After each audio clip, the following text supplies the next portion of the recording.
प्रयागराज महाकुंभ से चर्चा में आई हर्षा रिछारिया ने सोमवार सुबह वृंदावन से संभल के लिए पदयात्रा की शुरुआत की है। बांके बिहारी का जयकारा लगाते हुए हर्षा वृंदावन की पवित्र भूमि से निकली। उनके साथ थे 2 साधु संत और सैकड़ों श्रद्धालु समर्थक। यात्रा की शुरुआत में ही मंदिर परिसर में फूलों की वर्षा हुई। हर्षा और संतों का स्वागत प्रेम पूर्वक किया गया। इस दौरान मंदिर में उनकी चप्पल खो गई, लेकिन नहीं रुकी। नंगे पांव आस्था की राह पर निकल पड़ी। सुबह सबसे पहले हर्षा ने शिव और प्रभु श्री राम का पूजन किया। उनकी पदयात्रा में एक खास चेहरा भी नजर आया।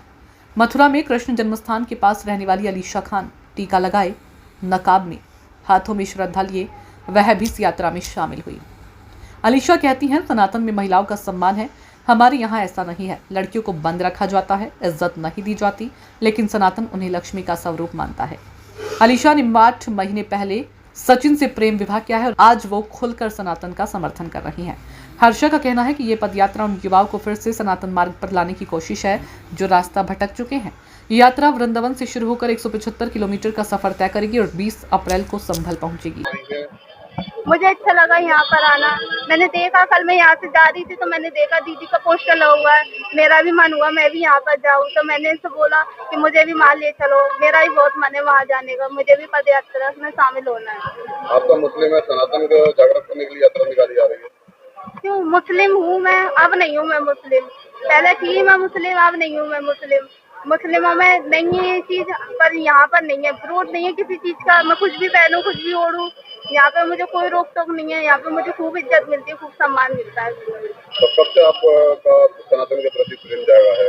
मेरे तो कम से कम 2 साल से हो गई इन चीजों को करते करते, मंदिर जाते जाते, पूजा करते करते और हौले हौले करके अब मैं यहाँ पर परमानेंट आ चुकी हूँ इधर। तो आपने अपना मुस्लिम जो धर्म था उससे क्यों छोड़ दिया? उसमें ऐसी का मुझे अच्छा नहीं लगता वो। वहाँ पर लड़कियों को मतलब बंद करके रखा जाता है, मतलब ऐसे रखा जाता है कि लड़कियों को कोई मन ही नहीं है, लड़कियों को कोई इज्जत ही नहीं है वहाँ पर। लड़कियों को कोई समझा ही नहीं जाता वहाँ पर। और कहाँ जानती है, कहाँ आपकी आस्था, कहाँ मंदिर गई हैं आप? मैं वैसे तो बहुत जगह गई हूँ मैं। वैसे आप जो इस यात्रा में आई हैं, किसकी प्रेरणा से आई हैं? किसका अपना स्रोत मानती है इस यात्रा को लेकर? मोटिवेट किसने किया? मोटिवेट किसने किया आपको इस यात्रा में?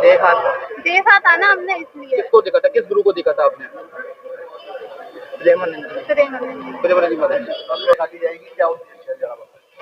देखिए, वृंदावन से आज 14 अप्रैल के दिन हम महाराज जी के मार्गदर्शन में एक यात्रा शुरू कर रहे हैं, एक पद यात्रा, जिसको हमने नाम दिया है सनातनी युवा जोड़ो पद यात्रा। और ये यात्रा वृंदावन से शुरू करके आज सुबह हम 1 हफ्ते की यानी कि 7 दिनों में इस यात्रा को पूरा करेंगे और पहुंचेंगे संभल, अलीगढ़ होते हुए, और संभल में इस यात्रा का समापन किया जाएगा। इस यात्रा का क्या उद्देश्य क्या है? इस यात्रा का उद्देश्य है जन जन में, खास तौर पे युवाओं में धर्म के प्रति जो है वो वापस से वो स्नेह लाना, धर्म के प्रति वो समर्पण लाना, जो कहीं ना कहीं थोड़ा सा भी विलुप्त तो होता नजर आ रहा है। अपने परिवारों से जो बच्चे विमुख हो रहे हैं उन्हें वापस परिवारों में जोड़ना, नशा मुक्ति की तरफ कदम बढ़ाना।